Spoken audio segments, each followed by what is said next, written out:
yang berbagi, Ramadan yang berbagi lagi kepada kita. Sebelum itu mari kita sama-sama panjatkan bersyukuran kepada Allah Subhanahu wa Ta'ala kerana menemukan lagi kita dengan bulan Ramadan pada tahun ini dengan izinnya, dengan taufik dan hidayah daripadanya. Jadi bulan Ramadan ini, sedang kalian sekalian, seperti mana yang kita tahu telah dikhususkan ibadat tertentu yang dalam baki Ramadan ini, marilah kita sama-sama meningkatkan amal ini, iaitu antaranya salat tarawih yang dikhususkan khusus pada bulan Ramadan. Begitu juga dengan puasa sebulan pada bulan Ramadan yang dikhususkan untuk umat Nabi Muhammad SAW. Mudah-mudahan kita meningkatkan penghayatan dan menjaga diri daripada perkara-perkara yang mengurangkan pahala puasa kita. Dan seterusnya begitu juga dengan zakat fitrah yang akan berlalu. Kita tinggalkan amalan ini dengan berlalunya Ramadan kerana ia tidak dikhususkan pada bulan-bulan yang lain. Namun dalam bulan Ramadan yang mulia ini telah diturunkan Al-Quran, yang mana Al-Quran ini, ibadah membaca Al-Quran ini, walaupun kita kata boleh dilaksanakan sepanjang masa, memang perlu menjadi panduan kepada umat Islam dalam kehidupan mereka sepanjang masa. Namun istimewanya Al-Quran kaitannya dengan Ramadan kerana kitab ini diturunkan pada bulan Ramadan seperti mana firman Allah Subhanahu wa Ta'ala dalam surah Al-Baqarah ayat 185. A'udzu billahi minasyaitonir rajim. Syahrul Ramadan alladzi unzila fihi al-Quran hudan lin-nasi wa bayyinatin minal huda wal furqan. Bulan Ramadan yang padanya diturunkan Al-Quran yang menjadi petunjuk kepada manusia, yang menjelaskan petunjuk ataupun keterangan yang membezakan antara kebatilan dan kebenaran. Itulah Al-Quran. Jadi Al-Quran ini selain daripada menjadi petunjuk kepada manusia yang membezakan hukum hakam mana yang betul mana yang salah, supaya menjadi panduan dalam kehidupan kita sebagai manusia, dalam surah lain diterangkan peranan Al-Quran yang sangat besar yang perlu kita hayati dan kita cuba dapatkan apa yang dinyatakan oleh Allah Subhanahu wa Ta'ala antaranya dalam surah Al-Isra. A'udzu billahi minasyaitonir rajim. Wa nunazzilu minal Qur'ani ma huwa shifaa'un wa rahmatun lil mu'minin wa la yazidul zalimin illa khasara. Dan kami turunkan dengan beransur-ansur Al-Quran ayat-ayat suci yang menjadi ubat ataupun penawar dan rahmat bagi orang-orang yang beriman kepadanya. Jadi bagaimana Al-Quran itu boleh menjadi syifa? Dalam ayat ini nyatakan syifa wa rahmat. Syifa itu apa? Dalam konteks apa?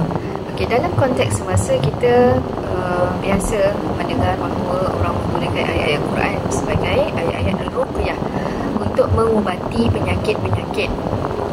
Okey, dan penyakit-penyakit ini kalau kita tengok sama ada penyakit fizikal dengan izin Allah boleh disembuhkan, lebih-lebih lagi penyakit batin ataupun penyakit dalaman yang mana dalam surah Yunus dinyatakan secara jelas bahawa a'udzubillahi minasyaitonir rajim, ya ayyuhan nasu qad ja'atkum maw'izatun min rabbikum wa shifaa'un lima fis sudur dan rahmatul lil mu'minin. Sesungguhnya telah datang kepada kamu Al-Quran yang menjadi nasihat pengajaran, mau'izah dari Tuhan, dan yang menjadi penawar bagi penyakit-penyakit batin yang ada di dalam dada ataupun hati kamu, jiwa kamu. Okey, yang pertama dinyatakan mau'izah, yang kedua syifa'ul lima fis sudur. Okey, menjadi penawar bagi apa yang berada di dalam dada ataupun di dalam hati. Wa huda wa rahmatul lil mu'minin, menjadi petunjuk dan juga membawa rahmat kepada orang-orang yang beriman. Jadi apa yang saya nak fokuskan pada hari ini untuk kita hayati dalam Ramadan yang berbaki dan untuk kita bawa terus selepas berakhirnya Ramadan, semudah-mudahan kita istiqamah bermula daripada saat ini kalau kita belum lagi beristiqamah, iaitu kita menjadikan Al-Quran itu sebagai syifa lima fis sudur, untuk menjadi penawar bagi apa yang di dalam hati. Kalau dalam bahasa sekarang mungkin kita sebut dia sebagai terapi. Bezanya terapi dengan ruqyah yang kita tahu, ruqyah itu adalah dibacakan untuk mengubati penyakit orang lain, dibacakan kepada orang lain. Tetapi maksud terapi itu adalah boleh kita gunakan untuk merawat diri kita sendiri. Amalan-amalan yang kita lakukan yang boleh menyembuhkan kegusaran, menghilangkan kegusaran, mengubat kerisauan, anxiety kita, apa lagi, berbagai-bagai kerungsingan yang berlaku, ataupun sesak dada kita menghadapi sesuatu, takut, risau, cemas dan sebagainya, boleh diubati dengan terapi Al-Quran. Apakah buktinya? Memang telah dinyatakan sendiri di dalam Al-Quran. Kalau kita lihat dalam surah Al-Baqarah ayat 38, yang Allah Subhanahu Wa Taala berfirman, "Faman tabi'a hudaya fala khaufun 'alaihim wa la hum yahzanun." Maka sesiapa yang mengikuti petunjukku, nescaya tidak ada kebimbangan dari sesuatu yang tidak baik terhadap mereka, dan mereka pula tidak akan berduka cita. Jadi ini siapa yang janji? Allah Subhanahu Wa Taala yang menjanjikan. Sebenarnya banyak ayat-ayat dalam Quran, ada 11 golongan. Kalau kita ingin kupaskan lebih lanjut nanti berkenaan orang yang disebut fala khaufun 'alaihim wa la hum yahzanun, tidak ada ketakutan, kebimbangan, terhadap mereka, dan mereka pula tidak berduka cita. Apa-apa yang berlaku kepada mereka, mereka tidak ada takut, tidak ada bimbang, dan juga tidak ada kesedihan menghadapi perkara tersebut.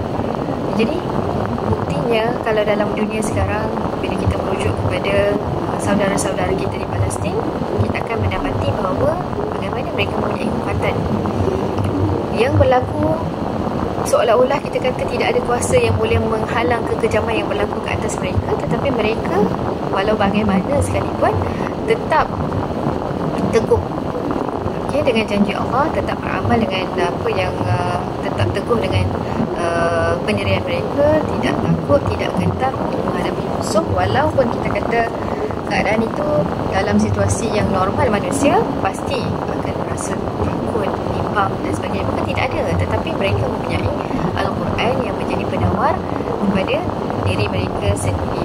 Jadi dalam Ramadan yang berbaki ini, mari kita bertanya sejauh mana kita membaca Al-Quran dengan memahami maksud yang ada supaya kita mendapat penyawanya. Tidak dapat dinafikan wahai para pendengar sekalian, bahawa dengan mendengar ataupun membaca Al-Quran, alunan itu sendiri, ritma daripada bacaan Al-Quran itu sendiri boleh menyejukkan hati, walaupun bagi orang yang tidak memahami, ya, tetapi lebih-lebih lagi bagi orang beriman, untuk mereka menjadi orang yang kuat, yang tidak ada kebesaran, kebimbangan dan juga kesedihan, tidak lain dan tidak bukan kerana semata-mata mendengar bacaan Al-Quran, tetapi mereka menghayati maksud yang terkandung dalam Al-Quran itu, intipati, yang mana Allah menjanjikan berbagai perkara dalam Al-Quran yang boleh mengubat hati kita. Kerana dunia ini sementara, akhirat itu selama-lamanya. Jadi apa-apa yang berlaku datang daripadanya, janji-janji Allah itu menguatkan hati. Jadi kalau kita telusuri paling kurang dalam bulan Ramadan yang mulia ini, jika kita belum melazimi tafsir ataupun kita kata terjemahan paling kurang, marilah kita memulakan bacaan dengan mencari Al-Quran yang ada terjemahan. Paling kurang ketika kita menghayati dan membaca, kita boleh menuju kepada terjemahan yang ada. Jadi dengan itu kita akan jatuh cinta kepada terapi-terapi ayat-ayat yang menyejukkan hati yang datang daripada Allah Subhanahu Wa Taala untuk kita. Al-Quran ini bukan sekadar al-huda wal furqan, iaitu petunjuk dan juga penjelas yang membezakan antara kebenaran dan kebatilan, tetapi juga syifa kepada orang-orang yang beriman. Cukuplah kalau kita mulakan dahulu dengan surah-surah di juz amma. Banyak surah yang boleh mengubat hati kita, bahkan ia diturunkan Allah Subhanahu Wa Taala untuk mengubat hati Nabi sallallahu alaihi wasallam ketika menyampaikan dakwah baginda kepada umatnya, kaum Quraisy ketika itu. Jadi antaranya surah Al-Duha, yang mana Allah kata Allah tidak pernah meninggalkan Nabi Muhammad. Surah Al-Insyirah, yang mana setelah kesusahan akan datang kesenangan. Banyak surah, dan bila kita baca tentang surah Al-Tin, Al-Nasr, Al-Ikhlas, semuanya akan membuatkan kita jatuh cinta, terutamanya apabila peristiwa-peristiwa itu kita baca apa yang dinyatakan Al-Quran itu related dengan hidup kita atau peristiwa yang berlaku dalam hidup kita.